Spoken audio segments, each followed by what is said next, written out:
కొలొస్సే సంఘాన్ని పౌలు ఎన్నడూ చూడలేదు. He did found the Colossian church. Colossae సంఘాన్ని స్థాపించలేదు. కాకపోతే కొలొస్సే సంఘములో ఉన్న ఎపఫ్రా కానీ, ఓనేసిము కానీ, ఫిలెమోను కానీ తనకు చాలా ప్రియమైన వారు, తన ద్వారా ప్రభువును నమ్ముకున్నారు. వారిని ఆత్మీయంగా బలపరచడం కోసమే పౌలు ఈ పత్రిక వారి కోసం రాశాడు. కానీ మనందరి కొరకు ఇది చాలా బాగా ఉపయోగపడుతుంది. సో ఇప్పుడు కుటుంబ వ్యవస్థ ఎలాగా ఉండాలి అని పౌలు ఇక్కడ రాస్తున్నాను.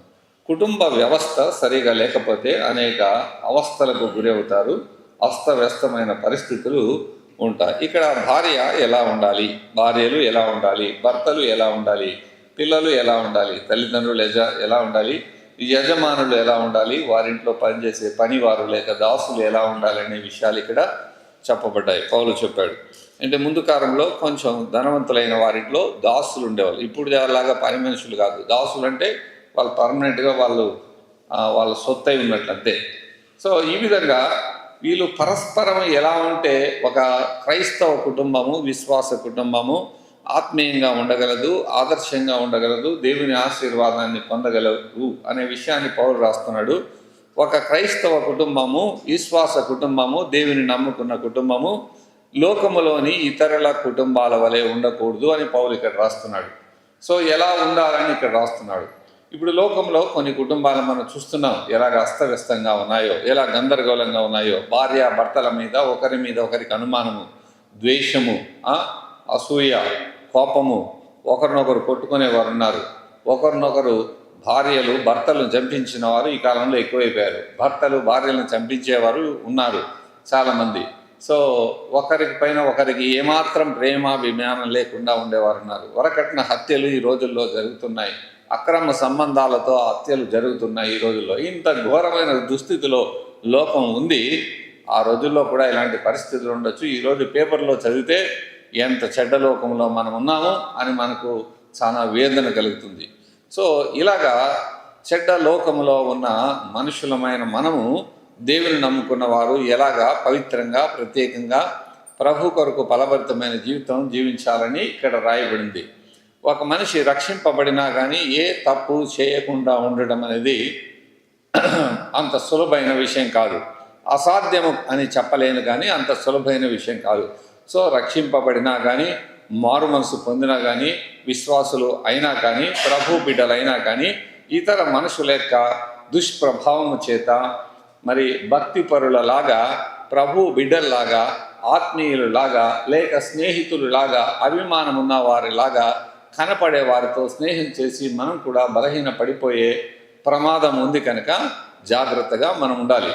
సో ఇక్కడ విశ్వాస కుటుంబము, దేవుని నమ్ముకున్న వారు ఒకరి పట్ల ఒకరు ఎలా ఉండాలని ఇక్కడ రాయబడింది. దేవుని లేఖనాల్లో రాయబడింది మంచి కొరకు, మన మేలు కొరకు, మన సంతోషం కొరకు, మన సమాధానం కొరకు, మన సహాయం కొరకు, మన భక్తి కొరకు, మన బోధ కొరకు, మన బుద్ధి కొరకు రాయబడి ఉన్నాయి. రాయబడిన విషయాలను మనం చదివి ఇది నా చేత కాదులే, నేను దీన్ని పాటించలేనులే, ఇది అసాధ్యములే అని వదిలేయకుండా దాన్ని పాటించడానికి ప్రయత్నం చేయడం నిజమైన విశ్వాస యొక్క, దేవుని బిడ్డ యొక్క గుణం. ఇది ఎలాగా నా చేత కాదులే, మా చేత కాదులే, ఈ కాల పరిస్థితులకు ఇవి సరిపోవులే అని మనం వాటిని విస్మరించకూడదు. వాటిని చదివి ఆత్మ పరిశీలన చేసుకుని, ఓహో నేను ఇలాగా లేనని తెలుసుకుంటే, ఆ స్థితిలో లేకపోతే వేదన పడుతూ, పశ్చాత్తాపడుతూ, కన్నీరు కారుస్తూ ప్రభు సన్నిధిని ఒప్పుకొని ఆ దివ్యమైన ధన్యకరమైన స్థితిలోనికి రావడానికి ఒక ప్రయత్నం చేయడం ఒక మంచి విశ్వాస యొక్క లక్షణం.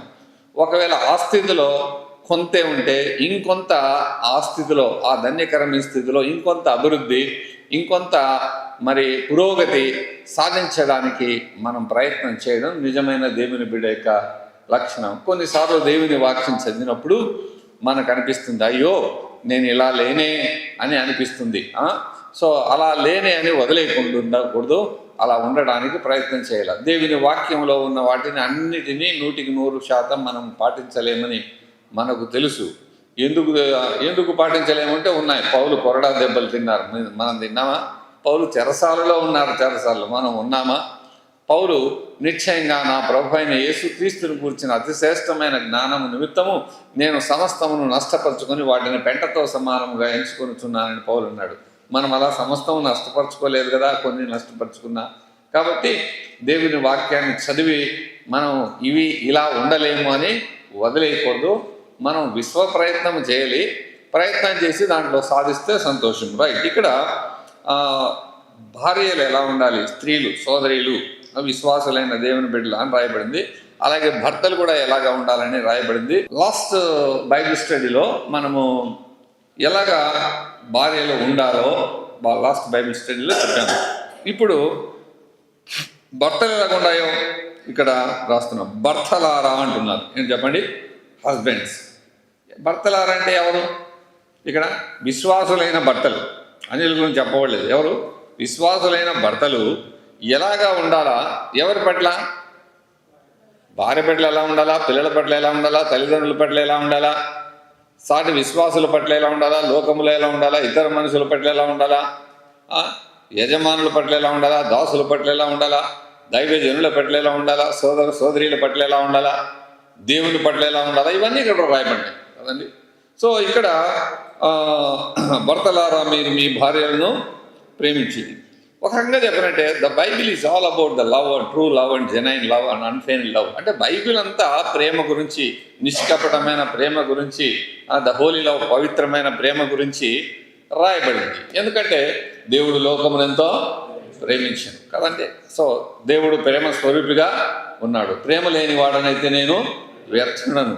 అన్నిటిలో శ్రేష్టమైనది ప్రేమ. నీ దేవుడైన యెహోవాను పూర్ణ హృదయంతోనూ, పూర్ణ ఆత్మతోనూ, పూర్ణ బలంతో నువ్వు ప్రేమించవలను. నిన్ను వలె నీ పొరుగు వారిని ప్రేమించవలను. ఇలాగా బైబిల్ అంతా ప్రేమ గురించి రాయబడింది. మీ భార్యలను పురుషులారా మీరు ప్రేమించుడి. అంటే మనం ఇరుగు పొరుగు వాళ్ళు చూసినప్పుడు, వాటి మనుషులు చూసినప్పుడు వారి భార్యల పట్ల ఎలా ఉన్నారు అని మనం చూసుకొని మనం కూడా అలా ఉండొచ్చు అనుకోకూడదు. విశ్వాసులైన మనము దేవుని బిడ్డలు మనం ఎలా ఉండాలి అంటే దేవుని వాక్యాన్ని చదవడం వల్ల, ఇలా ఉండాలనే ప్రయత్నం చేయటం వల్ల మనం ఆత్మీయంగా బలపడతాం, మెరుగుపడతాం. అంతేకాదు మన కుటుంబాల్లో నెమ్మది ఉంటుంది. ఇప్పుడు చాలా మంచి భక్తిగల విశ్వాస కుటుంబాలు నెమ్మదిగా ఉండడానికి కారణం అంటే వారు వాక్యానుసారంగా నడుచుకోవడం, వాక్యాన్ని బట్టి వాక్యాన్ని పాటించడానికి చేసే వారి ప్రయత్నం. ప్రతి భార్యాభర్తల మధ్యలో కుటుంబాల్లో చిన్న మాట అడిగి ఉండవచ్చు, చిన్నవి. అవి మేజర్గా కాకూడదు కదండి. ఒక మాటతోనే మనం ఏం చేయాలి చెప్పండి? వదిలేయాలి. నీవు కోపడవచ్చు కానీ సూర్యుడు అస్తమించే వరకు నీ కోపము నిలిచి ఉండకూడదు అన్నాడు. రైట్. సో కనుక లోకములో పురుషులు ఎలా ఉన్నారు అది కాదు, ఇక్కడ దేవుని నమ్ముకున్న వారు ఎలా ఉండాలి అని రాయబడింది. సో ఇలా మనం ఉన్నామా లేదా, ఉండకపోతే ఉండడానికి మనం సాయశక్తులా ప్రయత్నం చేయాలా, ఉంటే సంతోషం. ఇది మన కొరకు రాయబడింది. భర్తలారా ఇప్పుడు భార్యలకేమో లోబడి ఉండి అని రాశాడు కదండి. మీరు భర్తలకు విధేయులై ఉండి, లోబడి ఉండి అంటే లోపరుచుకోకుండా లోబడి ఉండాలని. భర్తలారా మీ భార్యలను ప్రేమించుడి, వారిని నిష్ఠూర పెట్టకుడి. ఇదే విషయం ఎఫెసీ పత్రికలో ఉంది. భర్తలారా మీరు మీ భార్యలను ప్రేమించుడి. ఇప్పుడు భర్తలారా మీరు భార్యలను ప్రేమించుడు అంటే మీ భార్యలను ప్రేమించుడు అని ఉందా? ఎందుకంటే మానవుని యొక్క నైజం ఏంటో దేవుని వాక్యంలో, దేవుని వాక్యాన్ని పౌలు ద్వారా దేవుడు రాయించాడు, అది దేవుడు తెలుసు. ఎందుకంటే ఈ పురుషులకు ఉన్న పాప బుద్ధి అంటే వేరే వారి భార్య పట్ల ప్రేమను చూపించడం అనేది వీరి యొక్క బలహీనతో, పాపమో, వ్యామోహమో ఇంకోటిది. అందుకని ఇక్కడ ఏమన్నాడు చెప్పండి? మీరు మీ భార్యలను ప్రేమించుడి అన్నాడు. సో ఇది భర్తకున్న బాధ్యత. భర్తకున్న ఏంటి చెప్పండి? అంటే భార్య యవనంలో ఉన్నప్పుడు, అందంగా ఉన్నప్పుడు, ఆమె నుంచి భారీగా ఆస్తి వచ్చినప్పుడు, బాగా ఆదాయం వస్తున్నప్పుడు, ఆమె వల్ల ఉపయోగం ఉన్నప్పుడు, ఆమె మంచిగా అనుకూలంగా ఉన్నప్పుడు భార్యని ఎవరైనా భర్తలు ప్రేమిస్తారు, విశ్వాసులైనా విశ్వాసులు కాకపోయినా. కాకపోతే భార్య వ్యాధిలో ఉన్నా, వృద్ధాప్యంకి వచ్చినా, ఆమె నుంచి ఆదాయం ఏమీ లేకపోయినా, లేకపోతే భార్య ఆస్తి ఆమె నుంచి ఏమీ లేకపోయినా, ఆమె దీనస్థితిలో ఉన్నా, సో ఆ సమయంలో కూడా భర్త ప్రేమిస్తే అదేంటి చెప్పండి? అది ఒరిజినల్ లవ్. సో భర్తలారా మీరు మీ భార్యలను ప్రేమించుడి. కనుక ఇలాగా ప్రేమ గురించే బైబిల్లో రాయబడింది. అసలు భార్యాభర్తల మధ్య ఉన్న మరి ప్రేమను బైబిల్ చాలా గొప్పగా వర్ణించింది. The sublimity of the love between husband and wife or the Christian marriage is that it is compared to the love and bond between Christ and his church. అంటే క్రైస్తవ వివాహం యొక్క లేక భార్యాభర్తల యొక్క ఔన్నత్యం ఏంటంటే క్రీస్తుకును ఆయన సంఘానికున్న అనుబంధము లేక ప్రేమతో పోల్చబడింది. చూసారా కదండి? క్రీస్తుకును సంఘమునకున్న అనుబంధము ఎంత ఉన్నతమైనదో, పవిత్రమైనదో, ప్రత్యేకమైనదో, ప్రాధాన్యమైనదో కదండి. ఈ అనుబంధంతో భార్యాభర్తల అనుబంధాన్ని పోల్చాడు. అంత గొప్ప అనుబంధం కదండి, అలాగే పోల్చాడు. చాలా గొప్ప విషయం కదండి. సో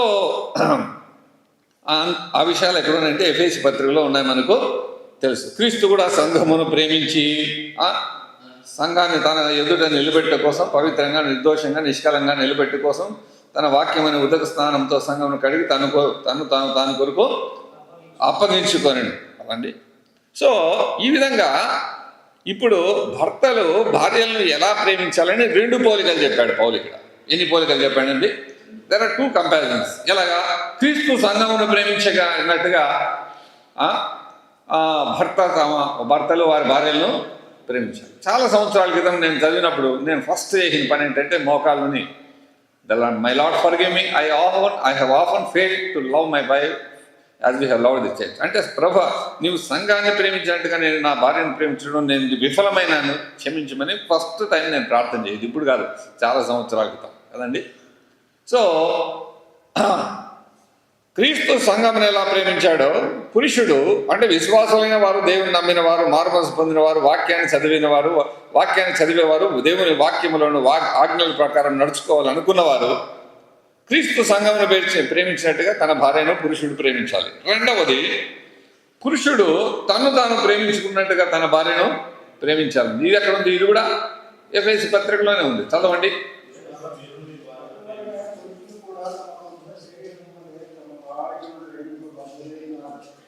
చూసారా, బద్ధులై ఉన్నారు.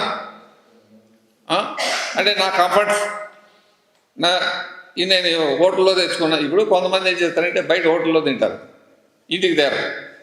అంటే ఎప్పుడో ఒకసారి ఏదో బయటికి పోయినాడు, అనంతపురం పోయినా, బెంగళూరు పోయినా, అట్లా కాదు. ఊర్లో ఉండి కూడా వాళ్ళు బయట ఏం చేస్తారంటే బయట బిర్యానీ తిని మందు కొట్టేస్తారు, ఇంటికి ఏం తింటారు. అంటే ఇంట్లో భార్యని గుర్తు చేసుకోరు కదండి. సో డబ్బుల విషయంలో కానీ, బట్టల విషయంలో కానీ, ఇంకొక విషయంలో కానీ కొంతమంది చాలా మంచి పడుతూ ఉంటారు. వారికి ఏమో బంగారు దండి ఇచ్చి, బట్టలు దండికి ఇచ్చి, పాపం వాళ్ళు కొంచెం నిరాడంబరంగా ఉంటారు. వాళ్ళ మంచి ఉత్తములే అని చెప్పచ్చు, ఒక రకంగా చెప్పాలంటే. సో కొన్నిసార్లు బ్యాలెన్స్ చేయాలి ఉంటుంది. ఇప్పుడు తల్లిదండ్రులను ఏం చేయాలా? భార్యను ప్రేమించి తల్లిదండ్రులు ఏం చేయాలి? విడిచిపెట్టేలా. ఇప్పుడు వాక్యంలో ఏముందంటే పురుషుడు తన తండ్రిని విడిచిపెట్టి తన భార్యను హత్తుకొను. అంటే నిజంగా వాళ్ళు విడిచిపెట్టాలని కాదు, వీళ్ళు ఒక ఫ్యామిలీ అవుతారని. అయితే స్త్రీ విషయంలో స్త్రీ తన తల్లిని విడిచిపెట్టి తన భర్తను హత్తుకొను అని లేదు. ఎందుకు చెప్పండి? మగపిల్లల కంటే ఆడపిల్లలకు తల్లిదండ్రుల మీద ప్రేమ ఎక్కువ ఉంటుంది. అందుకని ఆ విషయంలో అలాగా జనరల్గా కొన్ని ఎక్సెప్షన్స్ ఉండొచ్చు, మినహాయింపులు. సో ఇక్కడ తల్లిని అదే వాక్యం ఏం చెప్తుంది? నీ తండ్రిని సన్మానించమని చెప్తుంది. అంటే ఒకవేళ తల్లిదండ్రులకు భార్యకు సరిపోలే ఏం చేస్తారు? ఇప్పుడు ఇట్లాంటి బ్యాలెన్స్ చేయాలి కదండి. అంటే వాళ్ళ పట్ల ఉన్న ప్రేమ, వాళ్ళ పట్ల ఉన్న గౌరవం, వాళ్ళకు నువ్వు చేయవలసిన ధర్మం, కుమారుడుగా లేక కుమార్తెగా వారికి నువ్వు చేయవలసింది అది చేయాలి, భార్య పట్ల చేయాల్సింది భార్యకు చేయాలి కదండి. సో ఈ రెండింటిని బ్యాలెన్స్ చేయాలి. కొన్నిసార్లు అట్లా అవుతుంది, భార్యకును తల్లిదండ్రులకు సరిపోదు. అప్పుడు ఏం చేస్తాడు? అది క్లాష్ కదండి. దీన్ని బ్యాలెన్స్ చేయాలి. కుటుంబంలో ఇట్లాంటివి ఉంటాయి కొన్ని కదండి. సో ఇక్కడ టాపిక్ ఏంటంటే ఈ క్రీస్తు సంఘమును ప్రేమించినట్టుగా అది చాలా కష్టమైన విషయం. యేసు ప్రభువు దివ్యమైన పరలోకాన్ని వదిలిపెట్టి, పరిశుద్ధ లోకాన్ని వదిలిపెట్టి, దేవదూతలను వదిలిపెట్టి, దేవునితో సమానంగా ఉండుట విడిచిపెట్టకూడని మహాభాగ్యమైన దాన్ని వదిలిపెట్టి, దేదీప్యమానమైన ఆయన దైవ స్వరూపాన్ని వదిలిపెట్టి, శుద్ధ సువర్ణమైన వీధులుండే పరలోక భాగ్యాన్ని వదిలిపెట్టి, దేవాది దేవుడుగా పరిశుద్ధుడు నియంత్రణము దేవదూతల చేత కొనియాడబడే మహాభాగ్యాన్ని వదిలిపెట్టి, పశువుల పాకలో పసిబాలుడుగా పేద కుటుంబంలో ఈ దరిద్రమ లోకంలో అసలు దీనుడుగా, పేదవాడుగా, అనామకుడుగా ఆయన జన్మించి ఆయన మనందరి కొరకు మహాశ్రమలు అనుభవించి, నిరుపేదగా జీవించి, ఏ సౌఖ్యం అనుభవించగా ఆయన మహాశ్రమలు అనుభవించి సంఘమును ప్రేమించి, అనగా ఈ లోకంలో ఉన్న విశ్వాసుల సమూహాన్ని సంఘం అంటారు. సంఘమును ప్రేమించి సంఘం కొరకు అనేక శ్రమలు పడి అవమానాలు పొంది మరణించారు. అంటే అవసరమైతే భర్త తన భార్య కొరకు ప్రాణం పెట్టాలి అనే అర్థం ఇందులో ఉంది. సో పురుషుడు తన భార్యను ప్రేమించాలంటే ఇందులో ఉన్న అర్థం, అంతరార్థం, ఆత్మీయార్థం, పరమార్థం ఏంటంటే అవసరమైతే భార్య కొరకు ప్రాణమైనా పెట్టాలి. కానీ ప్రాణం పెట్టేవాళ్ళు లేదు, ప్రాణం తీసేవాళ్ళు ఉన్నారు కదండి. ఒకరి బదులు 3 భార్యలు చేసుకునే వాళ్ళు ఉన్నారు. ఈ రోజుల్లో అది తగ్గిపోయింది అనుకోండి, ముందు కాలంలో ఎక్కువ ఉంది. సో అందుకే ప్రభు ఏం చెప్పాడు వచ్చినప్పుడు, ఒక పురుషుడు ఒక స్త్రీని వివాహం చేసుకోవాలి. రైట్.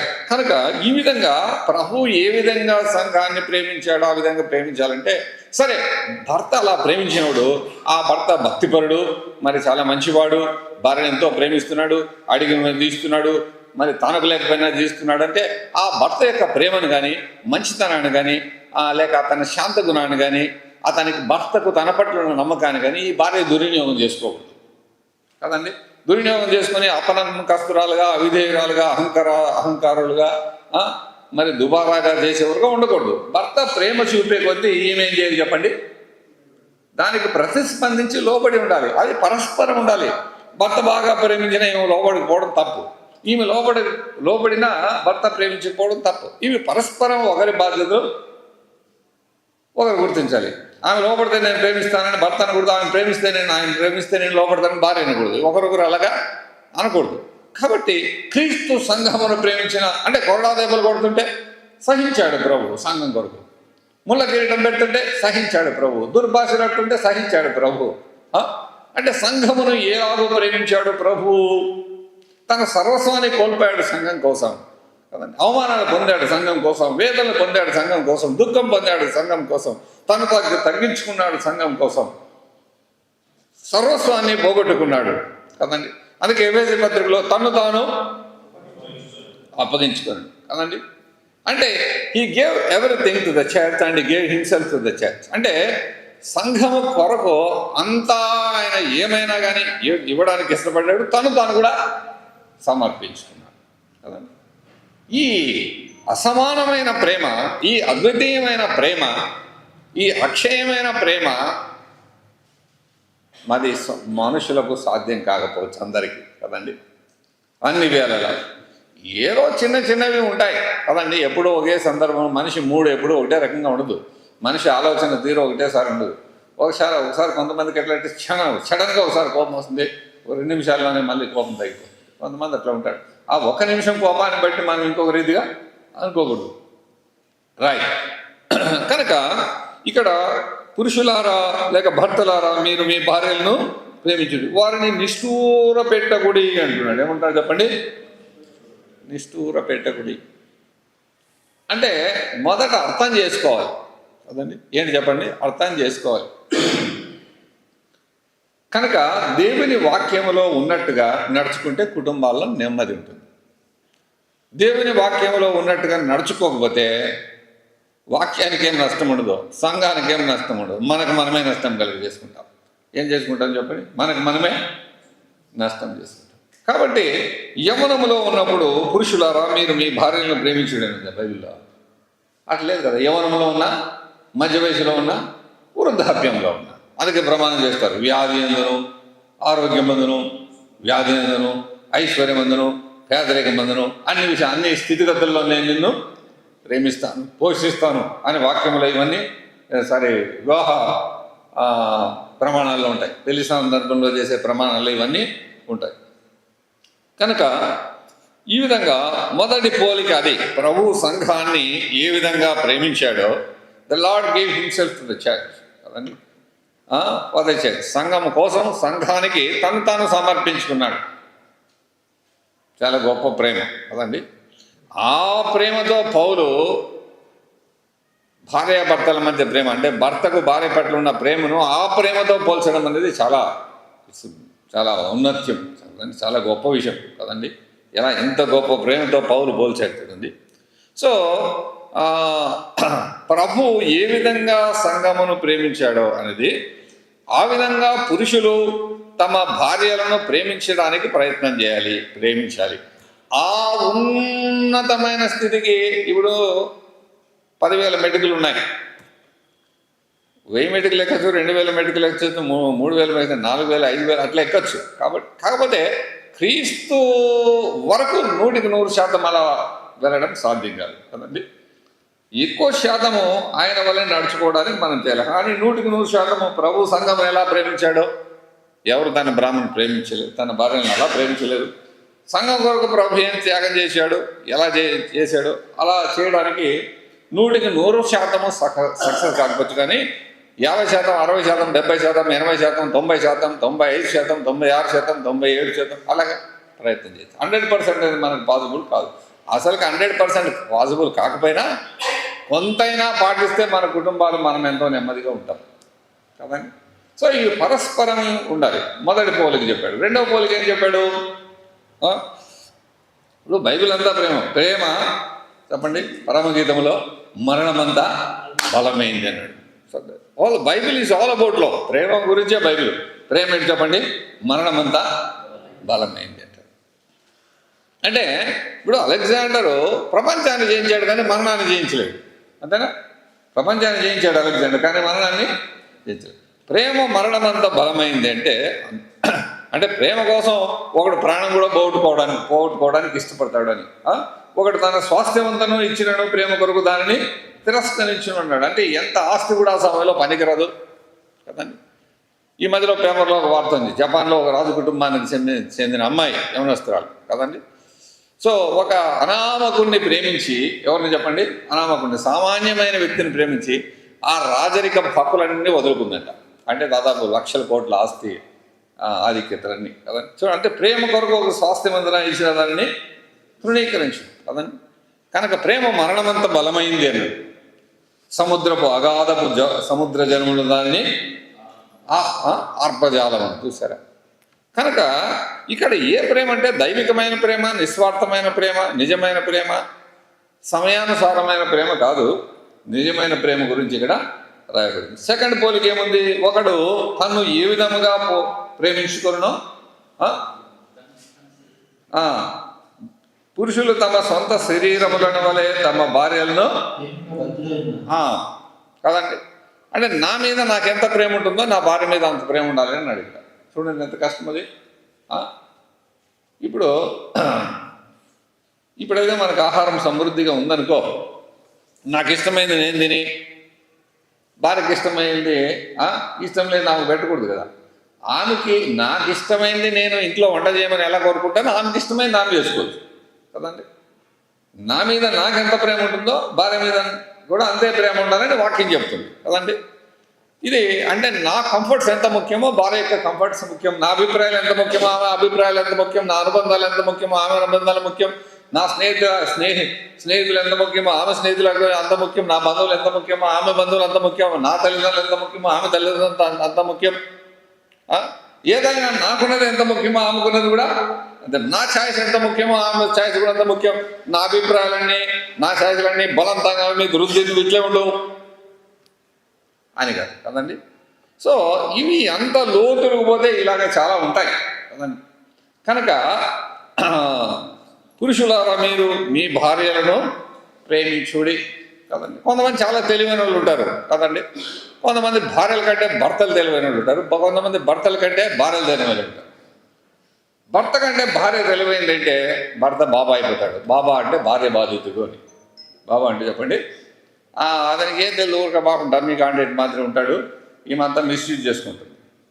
కొంతమంది భార్యలు డమ్మి క్యాండిడేట్ నుండి ఏమి తెలియదు వాళ్ళకి కదండి. ఈయన ఏం చేస్తున్నాడు, ఎంత వస్తుంది డబ్బు, ఏం చేస్తున్నాడు, బయట ఏం మాట్లాడుతున్నాడు, వీళ్ళకి ఏం తెలుసుకోవాలి కదండి. కొంతమంది హెన్పెక్టెడ్ హస్బెండ్స్ అంటారు కదండి. అంటే మేల్ డామినేషన్ బదులు ఫీమేల్ డామినేషన్. ఇక్కడ ఇవన్నీ సమస్యలు కదండి. ఇవన్నీ చెప్పండి. అందుకనే మనకు తెలివితేటల కంటే యథార్థత ముఖ్యం. తెలివితేటల కంటే ఏంటి చెప్పండి, యుక్తి కంటే భక్తి ముఖ్యం. అప్పుడు మనకు న్యూట్రల్గా ఉంటారు కదండి. సో కొంతమంది భర్త ఏం చేస్తున్నాడో వాళ్ళకి తలకాయ పనిచేయదు, భార్య చేస్తున్నాడు వీళ్ళకి తలకాయ పనిచేయదు. ఇట్లా అమాయకులు భర్తలలో ఉంటారు, భార్యలో కూడా ఉంటారు. ఈయనేం మిస్యూజ్ చేసుకుంటున్నాడు అని ఈమెకు తెలియదు. కొంతమంది వాళ్ళ విషయంలో ఆమె మిస్యూజ్ చేసుకుని వీళ్ళకి తెలియదు కదండి. సో ఇట్లాగా కనుక పరస్పరము ఒకవేళ భర్త అమాయకుడైనా భార్య నమ్మకంగా ఉండాలి, భార్య అమాయకుడైనా భర్త నమ్మకంగా ఉండాలి ఇరువురు. కాబట్టి యుక్తి కంటే భక్తి ముఖ్యం, తెలివి కంటే ప్రేమ ముఖ్యం కదండి. జ్ఞానం ఉప్పొంగు చేయను, ప్రేమ క్షేమాభివృద్ధి కలుగుతాయి. ఇద్దరికీ సమానమైన తెలివితేటలు, సమానమైన భక్తి భావాలు, సమానమైన ఆరోగ్యము, సమానమైన సంపాదన, సమానమైన ఆయుస్సు, సమానమైన ఆరోగ్యము, సమానమైన అభిప్రాయాలు ఉండవు. అన్ని విషయాల్లో భార్య భర్తలు ఏకీభవించకపోవచ్చు. ఇద్దరు అభిరుచులు ఒకే రకంగా ఉండవు, ఇద్దరు ఆలోచనలు ఒకే రకంగా ఉండవు, ఇద్దరు ఆయుష్ ఆరోగ్యాలు ఒకే రకంగా ఉండవు. కొన్నిసార్లు భార్య భర్తలు ఎట్లా గొడవ పడతారంటే ఈ ఆలోచన కార్యంలో ఇద్దరు టీచర్లు గొడవ పడినారు. చిన్న విషయంలో గొడవపడి ఇద్దరు ఆత్మహత్య చేసుకున్నారు. ఈ పిల్లల పరిస్థితి ఏంటి? జరిగిందా లేదు? ఇది ఎంత చిన్న విషయం. ఏదో హాస్టల్లో పిల్లల్ని ఎక్కడ చేర్చాలి కదండి. అమెరికాలో భార్య భర్తలు ఇద్దరు విడాకులు తీసుకున్నారు. ఏమిటికంటే పేపర్లో వచ్చింది కదండి. ఆయన పొద్దున్నే పేస్ట్ తీసినప్పుడు ఎక్కడంటే అక్కడ వస్తాడంట, అంటే పైన అవుతాడు కింద నుంచి కాకుండా. ఈమె కింద నుంచి ఇట్లా ఒత్తుకుంటారు వాళ్ళు. దానికి విడాకులు తీసుకున్నారంట. ఆయన ఒక పేస్ట్ ఈయన ఒక పేస్ట్ వేసుకుంటే సరిపోలేదు కదా. ఈ మైండ్ పని చేయకపోతే ఎట్లా చెప్పండి. సో ఇప్పుడు ఇద్దరు అభిప్రాయాలు ఒకే రకంగా ఉండవు. ఇద్దరు లేచే విధానం, ఇద్దరు పడుకునే విధానం, ఇద్దరు తినే విధానం, ఇద్దరు మాట్లాడే విధానం, ఇద్దరు ఒక మనిషి మైండ్ వేరు, ఇంకొక మనిషి మైండ్.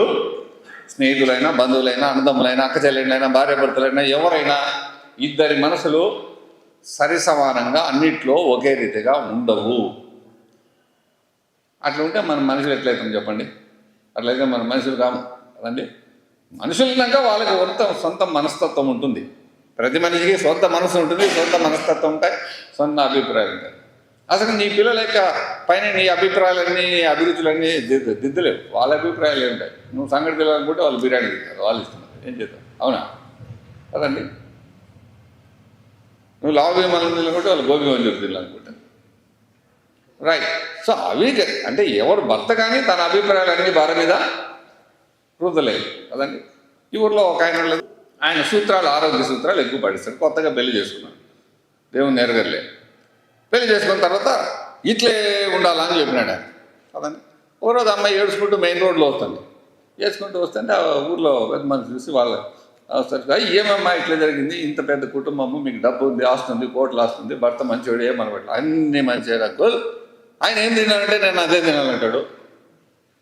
నాకేదో సాయంకాలం కొత్తగా పెళ్ళైంది కదా, ఏదో పానీపూరినో లేకపోతే గోపి మంజూరో ఏదో చిన్న చిన్న బయట కట్లెట్స్ అవి ఉంటాయి కదా, రకరకాల తిండి మాకు తెలియదు, బారామాసలో అదో ఇదో. ఆయన ఆరోగ్య సూత్రాలన్నీ ఈ మీద రుద్దాలని చెప్తాడంట కదండి. సరే ఇది జరిగిందే, మన ఊర్లోనే జరిగింది కనుక ఇప్పుడు ఈయనకి ఏంటంటే ఈయన మనిషివాడే పాపము. కాకపోతే నేనేం తింటే ఆమె అదే తినాలనేది మైండ్ ఒక లేక మనస్తత్వం సరిగా ఎరగకునో ఆలోచన విధానం సరిగా లేకుండా అనుకుంటారు. సరే మళ్ళీ పెద్ద మనసుకు చెప్పి, రే నువ్వు తింటే ఆమె తినాలంటే సాధ్యం కదా, వాడు కొత్తగా వేరే కుటుంబం తల్లిని తండ్రిని వదిలిపెట్టి నేను నమ్ముకొని ఇటు వస్తే నువ్వు ఇట్లా చూస్తే ఎట్లా కదండి. తల్లిదండ్రులాగా ఆలోచన చేయాలి. కొత్తగా పెళ్ళైనప్పుడు భర్త అమ్మాయిని ఎట్లా చూడంటే తల్లిదండ్రులు ఆలోచన చేసినట్టు చూడాల. తల్లిదండ్రులు మాదిరి కొంచెం క్షమించడం, సహించడం ఇవన్నీ ఉండాలి. అందుకే కొత్తగా భర్త దగ్గరికి వచ్చినప్పుడు ఇన్సెక్యూర్గా ఫీల్ కాకూడదు కదండి. సో ఇవన్నీ ఎన్నో ఉంటాయి. కాబట్టి టోటల్గా ఒక్క విషయంలో దీన్ని ఉంచారు. ఏంటి? క్రీస్తు సంఘమును ప్రేమించినట్టుగా పురుషులు తమ భార్యలను ప్రేమించాలి కదండి. ఇందుకు చెప్పడం చాలా సులభం. ఏంటి చెప్పండి? ఇది చెప్పడం చాలా సులభం. ఇంటికి వెళ్ళిన తర్వాత మీ భార్య ఇంట్లో విన్నావా ప్రసంగం అంటారు. అప్పుడు ఏం చేస్తావు నువ్వు చెప్పు? ఏమంటారు చెప్పండి? ప్రసంగం విన్నావా, అంతా నీకే చెప్పిండేది అంటారు. అప్పుడు ఏం చేస్తారు చెప్పండి కదండి. పోయిన వారం ప్రసంగం కూడా ఏమని చెప్తారా భార్యలకి? మంచి పాయింట్. సురేష్ పెళ్లి కాకపోయినా ఎంత మంచి పాయింట్ వేస్తున్నాడు, గుర్తుపెట్టుకోండి అబ్బా. రైట్, మంచిది. ఈ వాక్యాలు పాటించడానికి ప్రభు తన కృపను మనకు అనుగ్రహించిన గాక. దేవుడి మాటలు దీవించిన గాక.